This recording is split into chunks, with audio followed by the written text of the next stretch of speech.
As football season looms closer to the playoff push, Saturdays and Sundays are heating up, along with tempers of friends and family. And can you blame them? They haven't seen you in months. Luckily, it's never too late to make it up to them with 1-800-Flowers.com. Right now, when you order 24 autumn roses for only $29.99, 1-800-Flowers will give you an extra half dozen roses plus a vase absolutely free. That's up to 40% off the original price. This beautiful arrangement of fall, red, orange, and yellow roses will leave her stunned and you without spending a fortune. It's the best of both worlds. Amazing roses at an unbeatable price. These gorgeous roses from 1-800-Flowers are picked at their peak and shipped overnight to ensure freshness. 12 autumn roses for $29.99 plus another half dozen roses and a vase for free. It's an incredible deal, but you have to jump on it now. There's 1-800-Flowers.com, and then there's everybody else. You know who I trust and depend on for life's most important moments. To order 12 autumn roses for $29.99 plus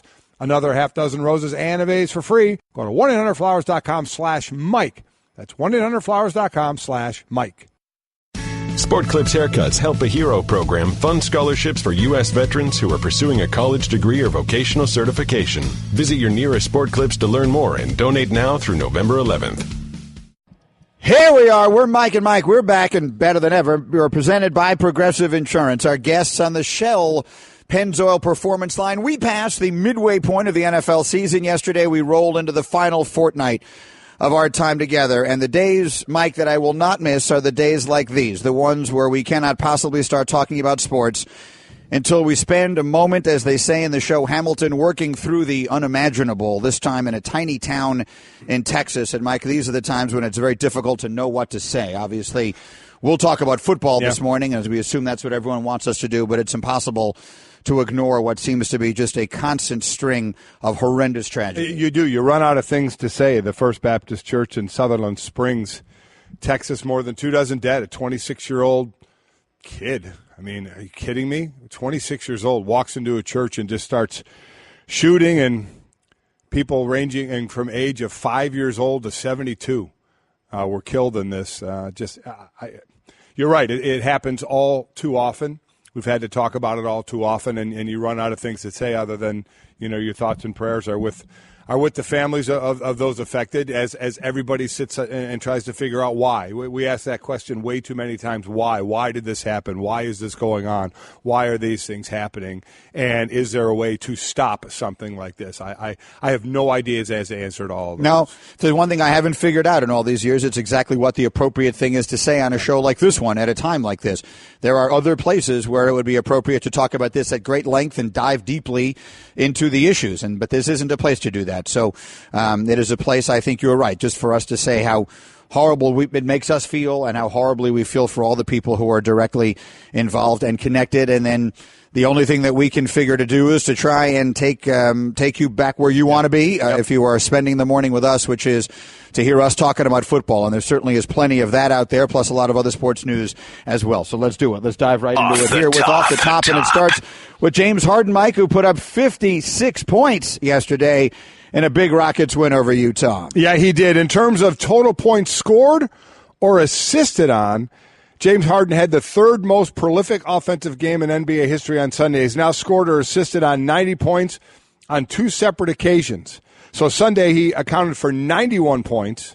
December 31st, 2016, he accounted for 95 points. You know who holds a record on that one?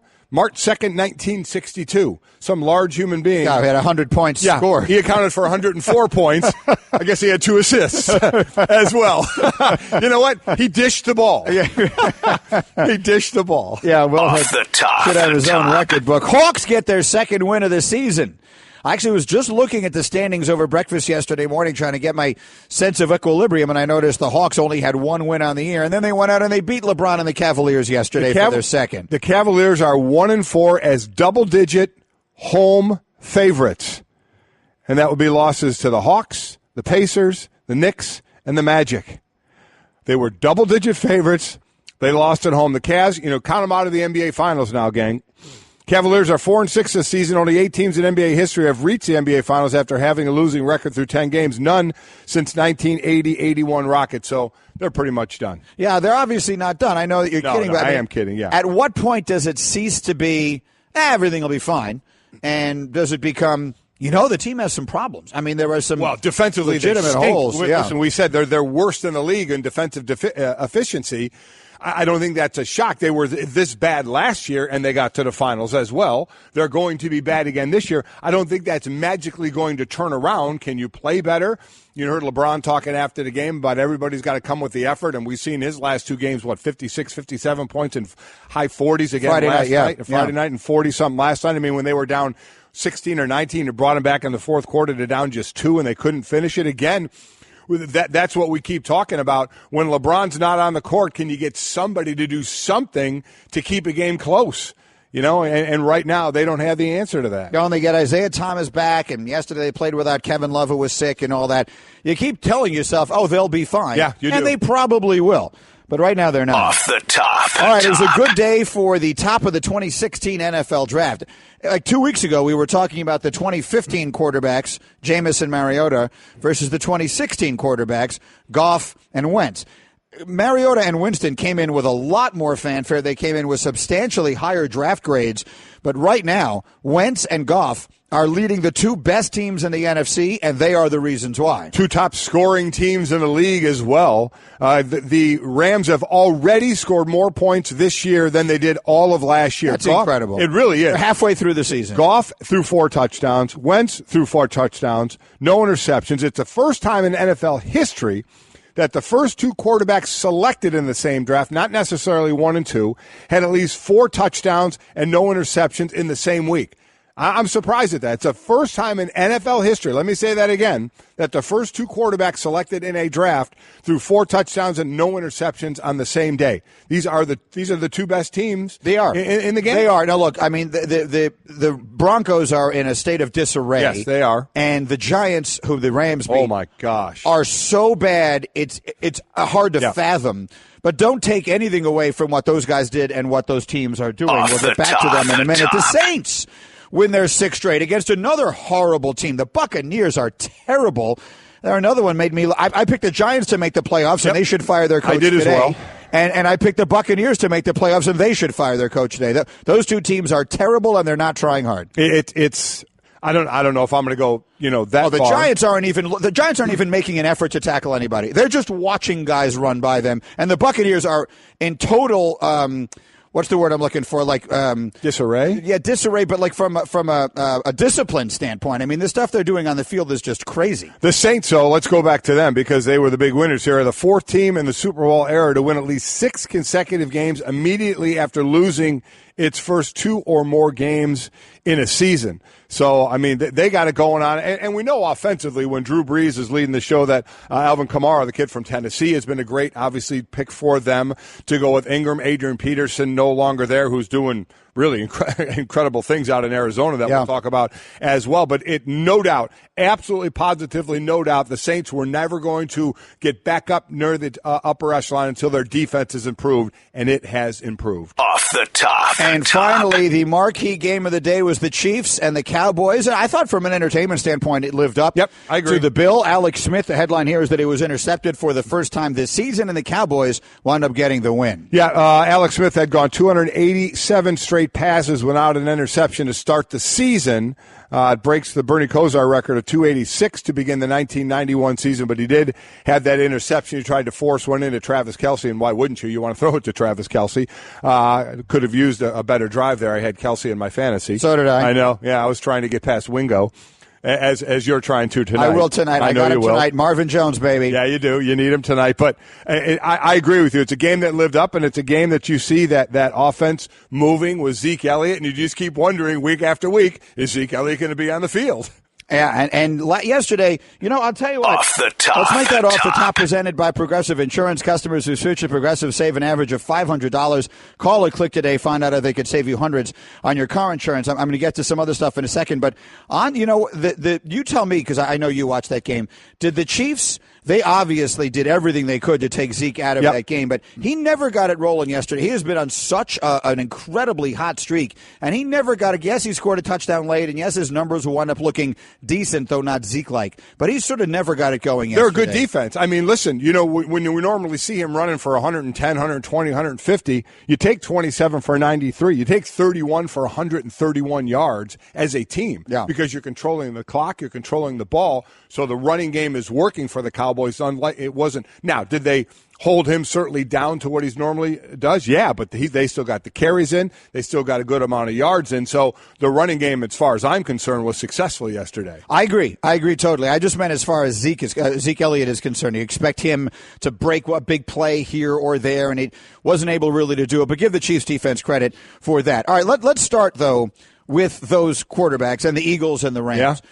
I think it is fair to say, if you watched all the games in the NFL yesterday, you watched Seattle, who they had a bunch of different things go wrong on them yesterday, including 3 missed field goals and a lot of other things. But you look at Seattle play and you look at the Rams play. I think the Rams look like a better team. And then you look at the rest of the NFC play and you look at the Eagles play and you say the Eagles are the best team. The Eagles and the Rams right now are the 2 best teams in the NFC. The one thing that between the Rams and the Seahawks, remember they played once already and the Seahawks won that game, is the defense. I guess sans I was just talking with Hembo before the game, asking should Baldwin have taken a knee before scoring that touchdown to burn more time? And my answer was, if it's a 40-35 game and the offenses are up and down the field, you think about it. If you don't have the defense Seattle has, maybe you think about it. Name me the other drive in the game that Washington had like that against that Seattle defense. I'll wait. You can't, because they didn't. You trust your defense. This is a great defense. They were pressuring Cousins. They were hitting Cousins. And then they gave up that drive. There's no way I expected that to happen. No way I expected that to happen. I was actually wondering if Washington should take a knee on the 1-yard line with 1 minute left. It's left. the exact same thing I thought of. Don't leave Seattle anytime back. But here's the deal. The Rams offense is way better than the Seattle offense, but I still take that Seattle defense. That was a bad drive they gave up against Washington. I get it. But the Rams defense, they'll certainly get after the passer. They're not great against the run by any stretch, but they'll definitely get after the passer. The Seattle defense is definitely better than the Ram defense, in my opinion. But that Ram offense, man, you're putting up 31 points a game, 32 points a game. I mean, they are fantastic right now. They got it going on. The revamped line, Gurley, what he's doing, the different weapons they brought in. Well, they were a team that had no offensive weapons except for Gurley last year. And a quarterback that everybody questioned, saying, man, did they get the right guy? Wow. And now he looks in control. Gurley looks like the player that he was as a rookie, and they've got Sammy Watkins out there, and they got a bunch of different guys. This Cooper Kupp obviously can play. He was a good college player, and they've just got a lot of good players out there. So right now, Goff playing great, Wentz playing great, and Scott Van Pelt making the point that we were making the other day. Suddenly, the young quarterbacks from that class look like they may be the ones who turn out to be legends. Jared Goff and Carson Wentz went 1-2 in the 2016 draft, and there were many, including me, who wondered if the desperate need for someone to adequately play the quarterback position didn't force those teams to reach. Halfway through year 2, the returns indicate, and I would say emphatically so, no, they did not reach. Both quarterbacks and teams are rolling. L.A. and Philly each went for over 50 and won in routes. Now, listen, again, you look at touchdown passes, as we mentioned, 4, no interceptions. Wentz only completed 55% of his passes. It wasn't like he was, 20-25. He was 15-27. At Denver, he's playing, I mean. Yeah, no, it is a good defense. That's exactly right. But the key, obviously, is 4 touchdowns from him, 4 touchdowns from Goff. The man who was penalized and sent out of town to the Miami Dolphins, to the Philadelphia Eagles. I know we joke about that, and Jay Ajayi scores a touchdown in this game, and I get it. He looked so happy, too. Well, he did, and we're going to joke about it, saying, boy, you really showed him. You sent him from Miami to the best team in all of football. But you understand what went on there. They were, looking, Gase doesn't like what's going on down there, and he got rid of someone for it, so I get it. But, man, what a team to get sent to. So he upset. They're the most complete team in the NFL right now, without question. I mean, and that offensive line, even without Jason Peters. I mean, Wentz wasn't pressured a whole lot yesterday, but by any stretch of the imagination. I mean, they are just doing an excellent job on both sides of the ball. Absolutely. And so we are asked every single week by our friends at Sport Clips to pick an MVP moment of the week. It's brought to you by Sport Clips. Help fund scholarships for U.S. veterans. You can donate to the Help a Hero program at a Sport Clips near you. And if you were to ask right now, who is the MVP of the league, who feels like they would be the appropriate choice for MVP of the league, I think that right now the answer might be Carson Wentz. The Eagles are 8-1, and let me give you Carson Wentz's statistics. He's thrown for over 2,200 yards. He's completing a little over 60% of his passes. He's thrown 23 touchdowns, 5 interceptions. So there are a couple of other options. Tom Brady might be one. Sure. I think Deshaun Watson had played himself into that conversation. I think a couple of weeks ago, Alex Smith was one. He's only thrown the one interception. I know, but I mean, they've lost 3 of the last 4. I get it. That's what I said a couple of weeks ago. I mean, right now, I think again, I think Deshaun Watson was there. And if ever you needed to wonder about it, how many points would they have scored yesterday against Indianapolis if Deshaun Watson was the quarterback of that team? Yesterday they scored 7. Don't let the final score fool you. I know they lost 20-14. They only scored 1 offensive touchdown. Yeah, they did. In that game. How many offensive touchdowns would they have scored if how valuable was Deshaun Watson to that team when you watch what they look like with Tom Savage playing quarterback for them? But put that aside, because Watson obviously isn't going to be the MVP now. I think right now it's Wentz and Brady. I think you think out of it. I think it's Wentz. I think Brady's got to be right there. Oh, no, I didn't say that. I'm just saying, you're asking me to pick Carson Wentz is who I'm picking. We're at that, that halfway, right over the halfway point. So we got a lot of football go. It's like naming the Heisman favorite right now. I mean, it changes every single week, and it's changing again. Baker Mayfield is going to be the guy on the top of the list. So we do this now, but it'll change next week and change in 3 weeks and maybe change by the end of the year, but we'll see. But he's on that pace, is Carson Wentz, to be the MVP. I've got a pretty good little trivia question for you here. I can put it a couple of different ways. If Carson Wentz were to win the MVP, and of course, as you point out correctly, at one point yesterday, I heard the guy on Red Zone say, with one of the finals yesterday, they were the exact midway point of the NFL season. That's why I said it that way. But so we're only halfway home. So clearly, any number of things could change. But if Wentz wins the MVP award in his second season, he would become the 4th player ever to win MVP. Is it 5th player? It's 5 awards, but 4 players, right? So he'd become the 4th.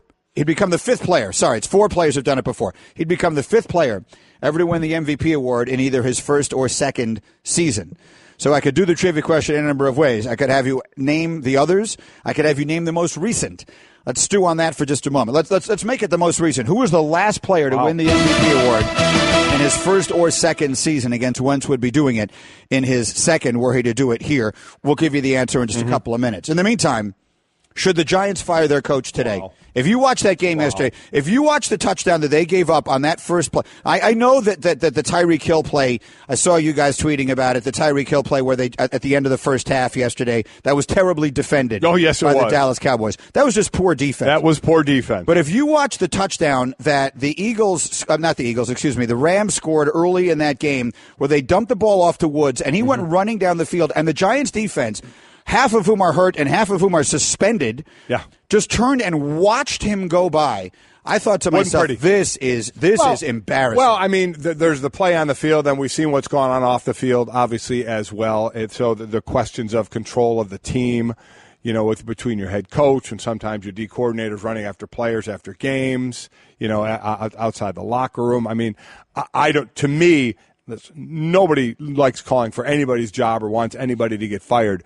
But it seems like that team. Listen, they're going to meet. I think there's going to be a new head coach. I think the bigger question is, are you moving on from Eli Manning? To me, that's the bigger question. Are you ready to move on, or do you say, listen, we still don't have a running game. All our receivers are hurt. Evan Ingram's going to get a great chance to kind of really get a great introduction into the NFL as the tight end, who I like a lot, but he's going to get a lot of opportunities. So do you say, well, the quarterback this year, whoever it was, had no shot, so you bring in, I don't think McAdoo's surviving this. I think there's going to be more than a few coaches that are going to be on the chopping block here. I think he's definitely going to be one of them. And again, it's not just play on the field. Whether if you look at it and see it's lackluster, it's what's been going on in the locker rooms. There just doesn't seem to be a lot of control there at this point. And, they know that in the locker room. They know way more of obviously what's going on. They're in it. They're living it. To me, that's going to be the easier question of this. Or do you give the head coach my thought was even do you give the head coach a break because you lost all your pieces on offense, but you just don't like how things are being held together. And as Ben McAdoo, he stood up there and he says, listen, it all falls back on me. He's saying exactly what is true. You're the head coach. You have to take it all because it all does come back to you. So it is going to be on him. He knows it's on him. I don't think he survives this. And then the biggest question is going to be, what do you do with Eli Manning? You just say, okay, we'll get our weapons back. Odell will get back. Odell's going to get paid. We'll have other weapons. Maybe we'll get a running back in the draft. Maybe we'll have a running game to go with it. And we give it one more shot because we still like our defense, though you wouldn't know it yesterday. That, to me, is the bigger question. Are you ready to move on from Eli Manning? Yes, I totally agree with you because I think it's a fait accompli. They're going to change coaches and they're going to change general managers. And then you'll hire a new general manager who'll hire a new coach, and the coach will decide whether or not he wants to try and build something around Eli. Because you were right. You could make an argument looking at the names on the backs of the jerseys that they could be close if they all come back in healthy. The problem that McAdoo has is that even when everyone was healthy, their offense was terrible. Last year, they made the playoffs with an offense that didn't score 20 points like the last 6 games of the season. Their defense just sort of carried them, and then this year their defense, I think, just at one point their defense just said, forget it. We're done here. And now they're all suspended and everything else. So that's a terrible situation. There's 2 places yesterday where I watched it, and what they have in common is they're both places where they ran out established, successful coaches. In Tampa, they ran out Lovie Smith. Yeah, they did. Because they couldn't afford to lose Dirk Cutter because of the relationship he had with Winston. And then they ran out Tom Coughlin because they couldn't afford to lose Ben McAdoo because of the relationship he had with Eli Manning. And look how that's worked out. Those 2 teams put up embarrassing performances yesterday. We've seen 3 places, you tell me if I'm missing one, where it was the quarterback whisperer year. Those 2 places and Adam Gase. Right. Going to Miami. That's how they got their jobs. Right. They got their jobs because, that was the hot thing then. There's the hot assistant coach. There's the hot, what's hot this year. What was hot that year was, this guy's a great relationship with quarterbacks. We're going to hire him and make him be now the CEO of the team. Sometimes you're better just being the CEO of the quarterback room and not of the entire team. All right, once again, if Carson Wentz wins the MVP award this year, he would become the 5th player ever to win it in either his first or second year. Coming up next, I'll give you the entire rest of the list. We're Mike and Mike presented by Progressive Insurance. Jam-packed guest list today on the Shell Pennzoil Performance Line, including Booger McFarland and Ryan Clark and Al Michaels and Jeff Saturday and a whole lot more. Coming up next, in addition to the answer to the trivia question, here's an interesting story, Mike. No matter how old you are, you should always be learning. And let's give a future Hall of Famer some credit for doing just that. Home isn't just a place. It's a feeling that you're safe to enjoy the things that matter most. ADT lets you take that feeling with you. Whether you're at home, your business, or online, we help keep you safe. With security systems, home automation, alarms, and surveillance. So you can feel at home wherever you are. Go to ADT.com to get that feeling for less than $1 a day. ADT. Home. Safe home. Hey everyone, Mike Golick here. Support for Mike and Mike podcast comes from our friends at Rocket Mortgage by Quicken Loans. Chances are you're confident when it comes to your work, your hobbies, your life. Rocket Mortgage gives you that same level of confidence when it comes to buying a home or refinancing your existing home loan. With Rocket Mortgage, you can apply simply and understand fully so you can mortgage confidently. To get started, go to rocketmortgage.com/Mikes. Equal housing lender, licensed in all 50 states, NMLSconsumeraccess.org number 3030. All right, if Carson Wentz winds up winning the MVP award, he would become the 5th player ever to win it in his first or second season. I threw out the trivia question, who was the most recent, or you can try and name all the others. Okay. You got anything for me? I didn't look. The first name that came to mind was Dan Marino. Correct. He is one of them. But I knew there had to be one. There is one more recent than him. So Marino was named MVP in '84, which was his second season. So there's one since him and 2 before him. Okay, the one since him that I thought of after Marino is Kurt Warner. That's correct. Kurt Warner. Okay, I can only think of one more. Okay, it's Jim Brown. Got to be Jim Brown. He did it twice. Jim Brown was named the MVP of the league in both his first and second seasons. Yeah. The other one is a great running back. I want to say I think your brother played against him in college, but I'm not sure. Earl Campbell? Correct, Earl Campbell. Yeah, that's when they won the The national championship game. Earl Campbell in 1979. So those are the NFL players who have won the MVP award in their first or second season. Jim Brown in 1957 and 58. Earl Campbell in 1979. Dan Marino in 1984. And Kurt Warner in 1999. And so Wentz right now, certainly with a chance he is in the discussion. Let's put it, it's much too soon. He is in the discussion. To give him the award. He's in the discussion at this point, and the Eagles are playing great. Let me read you a few tweets here through the 1-800-Flowers.com Twitter feed at DLM Tweets. I'm a Tampa Bay Buccaneers fan, and I would trade you Jameis Winston for Goff or Wentz in a heartbeat. I went into this season, I picked Winston to be my MVP. I thought he was primed to have a great year. I thought he looked like, to me, the most...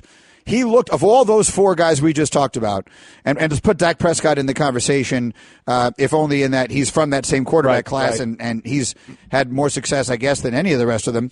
But I loved Jameis Winston as a prospect. I did as well. I'm quite surprised. Me too. At how badly it is going. I completely agree with you. I had him over Mariota in that draft, and I kept hanging on to he's going to take the next step. I know he threw a lot of interceptions in college, but so did Deshaun Watson, 31 in his last 2 years, and he was on his way to Rookie of the Year, which means we're going to have to find another one now. But I'm with you. I just kept waiting for the evolution of Jameis, and it is not coming at the rate we thought it would, and you're seeing what Jared Goff is doing and what Wentz is doing. Sean McVay, another one of these quarterback whisperers where it's working, out with the Rams. But, yeah, I'm with you with Wentz and with Goff, and Winston, I'm a little surprised it's lagged a bit. Jonathan Gonzalez is the one who tweeted, is 2016 the next great draft class for quarterbacks with Dak, Goff, and Wentz as 2004 was for Eli, Rivers, and Big Ben? That draft, 04 and 83, are the legendary quarterback drafts. Yes, they are. 83, there were 6 quarterbacks that went in round one, for those of you who don't remember it, and 3 of them are in the Hall of Fame now, Marino, Kelly, and Elway. And then we got Eli, Rivers, and Big Ben.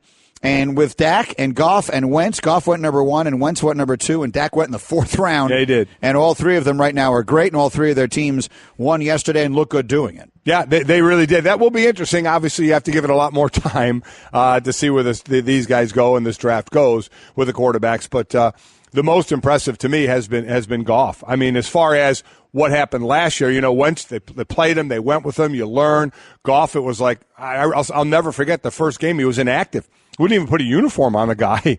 Wasn't even good enough to be the backup quarterback. And there was a lot of people wondering, wow, I mean, he looked like a deer in headlights, at times, at his feet, where he was looking downfield. And it was just like, man, did you make the wrong decision? And he is the classic example of you do not draft a quarterback for their rookie year. Mm-hmm. You draft them for the decade. And it also shows you what the coaching can do. He was with the Rams, Jeff Fisher, the head coach there. But again, it's more who Jeff Fisher hired. Jeff Fisher is a more defensive coach who you hire on the offensive side to take care of your quarterbacks. And it hadn't been working there because it certainly is working with the coach and player relationship with the Rams. And Anthony, speaking of the opposite of that, tweets, the Giants players are trying to get rid of McAdoo, which I'm fine with, especially if Reese tags along. That's hashtag ridiculous. Hurt Giants fan. That's ridiculous to think players are going to play like nobody. Do you think anybody, maybe a couple, are secure enough to say, yeah, I'm going to go play personally bad so this head coach is fired? That is ridiculous to think. Because at the end of the day, there's team, there's camaraderie, but you want to take care of you first. And by playing bad to get your coach fired is not up there high on the list. So, no, absolutely, positively not. I agree. I'm in no way do I think that anyone on the team, you're exactly right. Practically every player in the NFL spends every single play auditioning for every team in the league.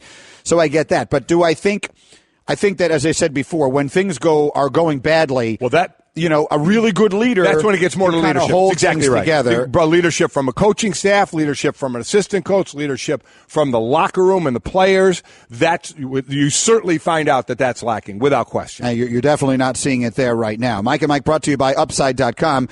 Low prices, great rewards, 6-star service. You deserve a better business trip. Upside.com. All right, no matter how old you are, you should always be learning things. And I don't mean that patronizingly, because Tom Coughlin is going to wind up in the Hall of Fame, I believe.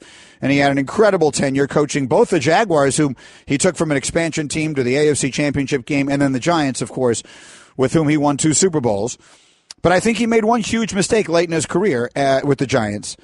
And I don't know if it cost him his job or not. I still think he should be the coach of the Giants, but that's neither here nor there. But the way he handled the Odell Beckham thing, right? The way I understand how great a player Beckham is and was looking to be and all that kind of stuff. But I believe that the way he handled Beckham early on has informed a lot of things that have gone on since. And if you look at that, maybe he learned. Because if you look at the Jaguars deactivating Leonard Fournette yesterday for a bunch of stuff that was a lot less than you ever got out of Odell. Yeah. Right? Yep. He missed the team photo. Yes, he did. He's been late to a couple of things. I mean, Odell, trying to run a guy's head off on a field in a game, getting 15-yard penalties left and right, and Coughlin wouldn't even take him off for a play.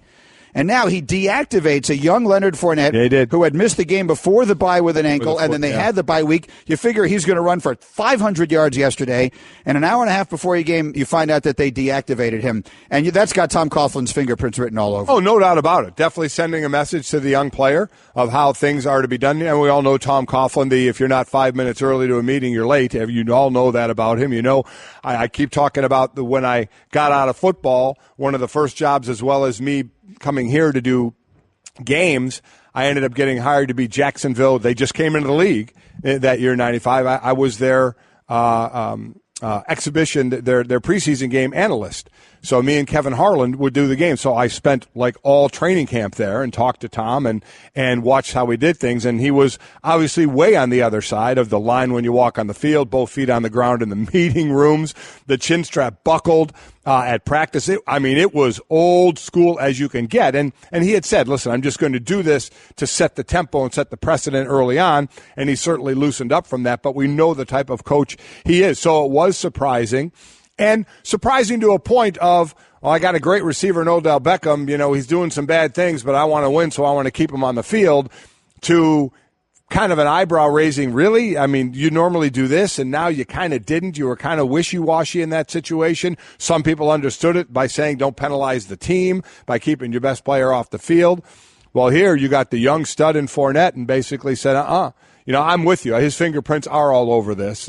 So I completely agree with that. And it worked out just fine. 40 carries for 148 yards. They had the ball for 40 minutes in this game, so it worked perfectly. Could anything work out better? It worked perfectly. And you look at Jacksonville's defense playing right now, they're pretty good. Right now with the Colts being done and with Houston, I think, being 100% done without Deshaun Watson, it's a 2-team race between Tennessee and Jacksonville in that somewhat mediocre division. Right now, I think I put my money on Jacksonville. Defense. I would lean to Jacksonville. The kicker there is the quarterback. Mariota still doesn't know how to throw an interception in the red zone. He's unbelievable there.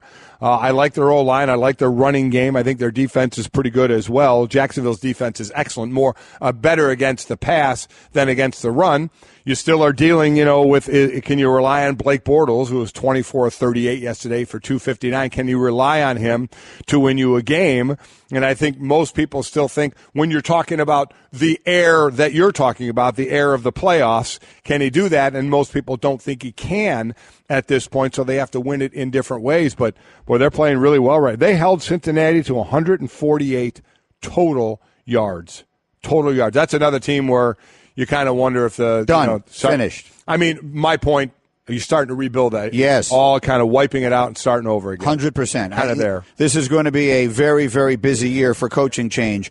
Computer, execute 12.4p operation. Optimizing algorithm. Running encryption packet alpha. Night. Oh, I don't feel so good. What is it, computer? Is it hot in here? It feels hot in here. I feel a little clammy. I should lie down or something. A computer with a virus? Surprising. What's not surprising? How much you could save by switching to Geico. Those oysters Rockefeller were a mistake. Geico. 15 minutes could save you 15% or more. Mike tweets at us, it could be worse. The Giants could be the Browns. Here's what I'll say watching them. And look, I'm not trying to disparage human beings and their level of effort. Every guy out there I know is in his own way trying to do his best and all of that. But when you watch the Browns play, and they had a bye this week, they're hopeless because they're terrible. But they play with spirit. You watch them play. They look like they're out there. They're trying. They're fighting. The Giants yesterday, if you just look at the body language, they look totally defeated. It's a team that came in with a lot of high hopes. Then your best player gets hurt in the preseason, so you're like, okay, let's get him healthy for the regular season. Then he's there in the regular season, and then boom, boom, boom, you lose receiver. You have no running game. Everybody's talking about how your offensive line isn't very good. You start losing the game. So, again, all teams have promise at the beginning of the season, but all players kind of understand where they are, and when the season starts to kind of progress, you're like, okay, this is kind of where we fit. And for Cleveland, it is, again, kind of rebuilding. They're rebuilding with a new quarterback. They have new organization. They have another plan of what they're trying to do. The Giants, it's like, hey, we're ready to make hay. Our defense, we paid money and we drafted, and it's a good defense. We have the best receiver in the game, are right there. We have a quarterback who's seasoned. We think we're ready to go. And then it just all falls apart. So mentally, you were ready to be one of the top teams, and now you're sitting here looking at 1-7 and a whole hell of a lot of games left to go. Robert tweets at you: the Giants is what happens when players. Is what happens to players when they get rid of a coach, Coughlin, because he is too discipline-oriented. It's interesting. I mean, again, they ran Coughlin out of there. I've still never fully understood why, because they couldn't afford to lose Ben McAdoo because of his relationship with Eli, and the offense has been terrible ever since. And then in Tampa, by dark of night, without the owners even talking about it publicly, they fire Lovie Smith, and they need to have Dirk Cutter there, and that thing is falling apart. That's what I'm saying. That was the hot thing. I mean, all of a sudden, Eli was having his best time when McAdoo was running the offense, right? It's like, well, wait a minute. Okay, Coughlin's been around a long time. Let's start this new relationship. Look what Adam Gase did in Chicago with Jay Cutler. Let's give him a job, then he'll do it with Tannehill in Miami. Look at Dirk Cutter. Yeah, Lovie Smith, I get it. But Dirk Cutter, boy, that relationship with Jameis, let's give him the job. You find out sometimes it works, sometimes it doesn't. Sean McVay, youngest coach going out to the Rams, has a great reputation like that, and that's working right now. But in those other three, it's just not. Well, Straight Talk right now, brought to you by Straight Talk Wireless, best phones, best networks, no contracts.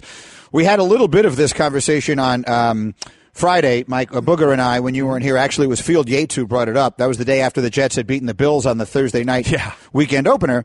And Field brought up, as crazy as it sounds, Todd Bowles deserves some consideration right now for Coach of the Year at the midway point. And you and I both heard Scott Hansen on NFL Network yesterday say at some point yesterday we reached the exact midway point of the National Football League season. And I agree with that. I believe that his name deserves to be bandied about because they've already won more games than their Vegas over-under before the season. Yeah. But right now, he's not my Coach of the Year. And the Eagles are a great team, and Doug Peterson deserves an enormous amount of credit, but he's not my Coach of the Year. Sean McVay is the Coach of the Year. To me, you take that Rams team, you look at what he's done with Goff alone. Goff last year, people were ready to give up. You brought it up a minute ago. To me, what he's done in L.A., he's 31 years old. And for me right now, he's the NFL Coach of the Year. Listen, you had an old lineman in Greg Robinson a few years ago you took as a number 2 pick overall. You end up getting rid of him. That didn't work out. You have a number 1 pick in Jared Goff, who a lot of people thought after his rookie year, oh, my God, did they make a mistake? You have to revamp the O-line. Aaron Donald, the best interior D lineman in the game, is holding out. You knew he was going to show up, but there was a thought, would he show up halfway during the season, so he could get the year counted for him? He shows up right before the first game to help that defense out. So I'm with you. I would absolutely put it in his hand of where that team was and where they are now, and especially with what Goff is doing. With that thought in mind, Straight Talk Wireless, nationwide coverage on America's largest and most dependable 4G LTE networks. So if we believe that right now Sean McVay is the NFL Coach of the Year at this point, and that Carson Wentz would get our vote for NFL MVP at this point. How about the other trophy out there, Mike? The other award, the Heisman Trophy. They're a lot closer to the finish of their season in college football, and this was a huge weekend for one of the candidates. It wasn't Saquon Barkley, who didn't score a touchdown and was held in check, and he went from being a prohibitive favorite to right now, I think, being in real trouble of falling out of the race in the last couple of weeks. Agree. Bryce Love, who everyone's been talking about like crazy at Stanford, got held in check, a season-low 69 rushing yards. J.T. Barrett, his candidacy lasted exactly 1 week. Yep. Josh Adams from Notre Dame, did he get hurt? He got nicked in the game early and didn't play the rest. They didn't need him, so I wouldn't have put him out there either. But, they just started the campaign with the Trucking 33, hats out there and everything, and he certainly had put his name into the mix, but there was no need to put him back in the game when he got nicked up, so he did not have that Heisman moments at all. And that means that Baker Mayfield, who had a great season on Saturday, winds up being right now your favorite. He threw for 598 yards and 5 touchdowns in what was a basketball game in the Big 12. And I have to admit, the Oklahoma State game, I don't know about you, and set aside some time. It was also forgetting whether you enjoyed it or not, because I mean, for me as a fan, it was entertaining, but... Yeah. I'm not impressed. Like, I don't walk away from that saying, okay, well, they win that game. They're one of the top 4 teams in the country. That you got to be able to win a game, 17-14 if you need to. That to me was, I know you hated it as a defensive player. No, I did not. It's just awful. Listen, their game is going to be November 11th, TCU. I mean, that's this week. That's this week. They just beat Oklahoma State. Again, 62-52 is ridiculous. This week is the game. TCU supposedly can play defense. I say that kind of tongue-in-cheek because they actually can play a little bit of defense. Going to be a game. Right now, Mayfield's leading the Heisman. Back in a moment.